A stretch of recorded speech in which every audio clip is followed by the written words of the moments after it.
The palace was in shambles, with death and devastation filling the rooms and corridors. Everywhere, there was evidence of powerful and destructive energy. Lews Therin Telemann wandered through the chaos, calling out for his beloved Ilyana, who lay lifeless at his feet, but he didn't realize it. He was dressed in fine clothing, and around his neck hung a symbol, a half-white and half-black circle separated by a serpentine line. When he caught a glimpse of his reflection, he laughed and called out to his wife once more. A man appeared behind him, dressed in black, and addressed him as Lord of the Morning. Lews Therin turned to face the stranger, welcoming him and calling for his wife to greet their guest. The man in black wondered if Lews Therin was already deeply affected by the taint of Shaitan, the Dark One.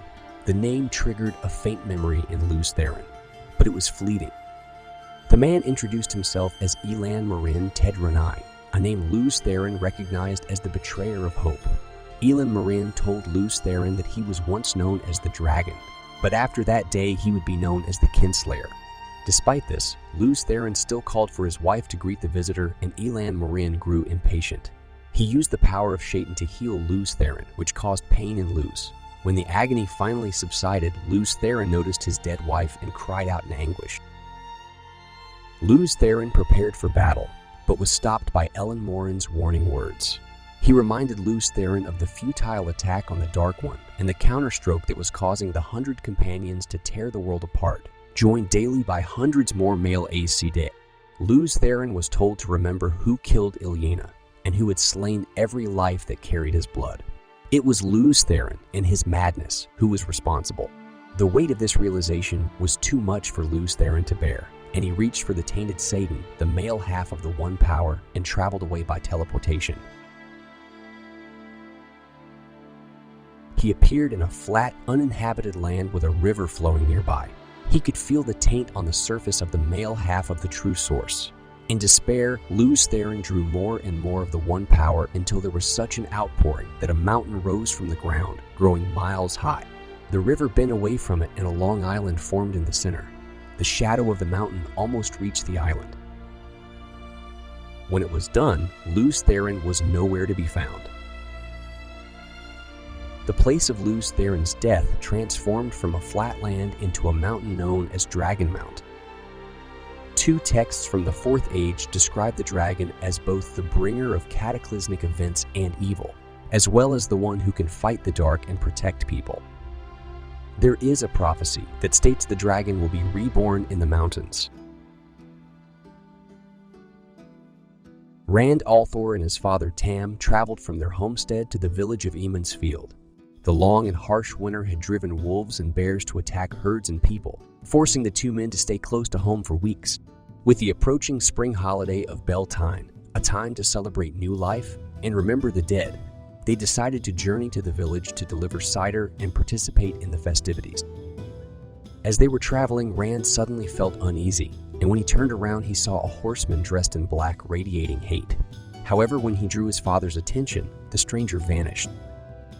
Upon arriving in the village, Rand was joined by his best friend Matrim Cawthon, the local prankster. Matt confided to Rand that he too had seen a black horseman who scared him but left no trace. The two young men considered telling someone about the sightings, but decided that no one would believe them. As they began unloading the cart, they were approached by a local boy with news of strangers in the village. Rand thought it might be the Black Horseman, but was told that the strangers were a man and woman. While they were talking, they were approached by the woman who insisted on being called Moiraine. She was dressed in fine clothes and wore a jewel on her forehead and a ring in the shape of a serpent biting its tail.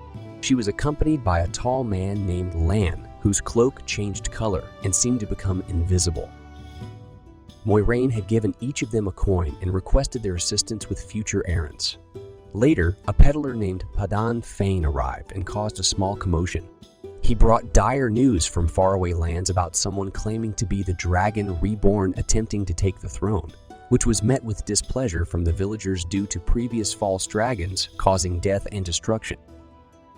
Through overhearing the villagers' conversations, the young men learned about the existence of magic, referred to as the Power, which could be wielded by both men and women.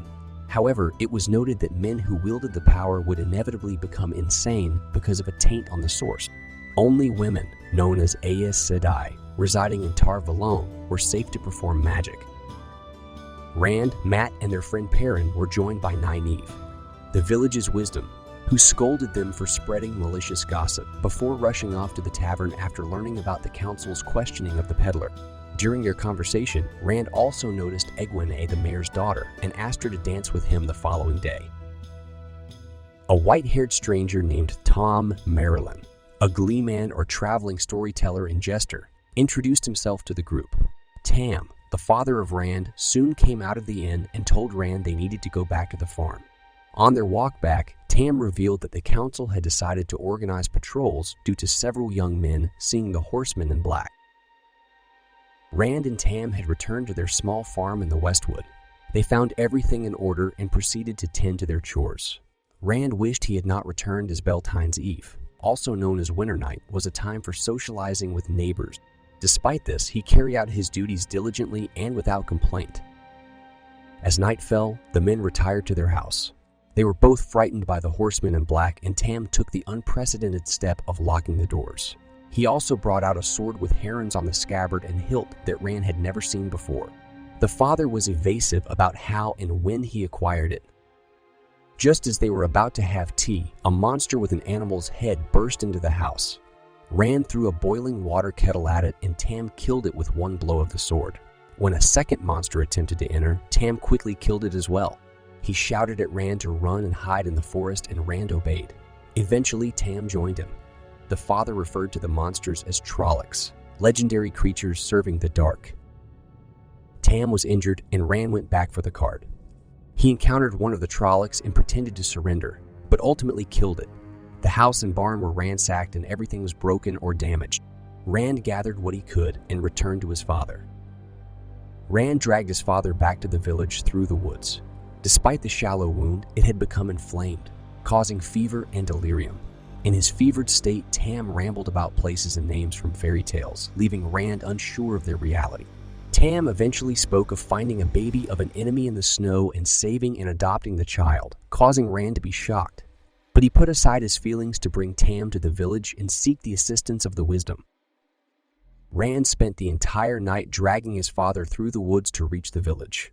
Upon arriving, he was met with a sight of devastation and death as the Trollocs had attacked the village and set many houses on fire. Desperate for help, Rand turned to Nynaeve, but the wisdom was unable to heal Tam's wound.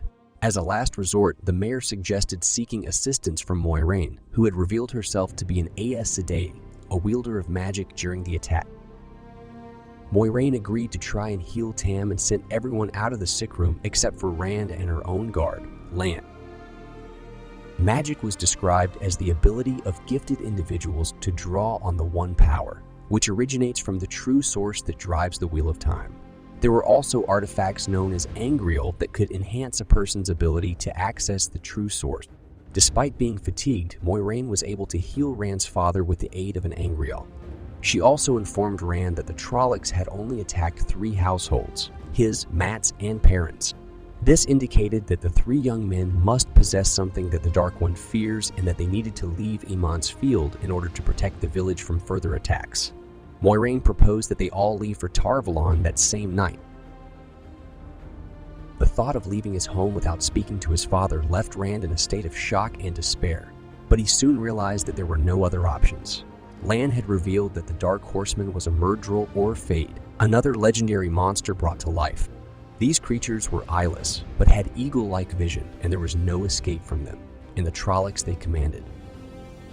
Rand was plagued by strange and terrifying dreams. Upon waking, he found it was already twilight, and Tam, his father, was awake.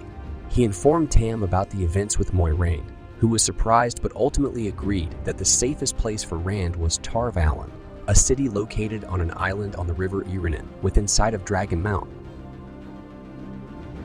Lan, Moiraine, and the 3 young men prepared to leave the town. Mat with his bow, Perrin with a battle axe, and Egwene, who had discovered their plans, along with the jester, Tom, were getting ready to depart. Though reluctant, Moiraine and Lan, her guardian, agreed to the additional members. Just as they set off, Rand spotted a large, dark object in the sky, which Lan identified as a Dravkar. The group's only chance of escape was to cross the river north of the village, and they rode off galloping. This is the end of Part 1. If you liked what you heard, please like, comment, and subscribe. If you didn't like what you heard, thank you for watching this long. See you soon on Books Recapped.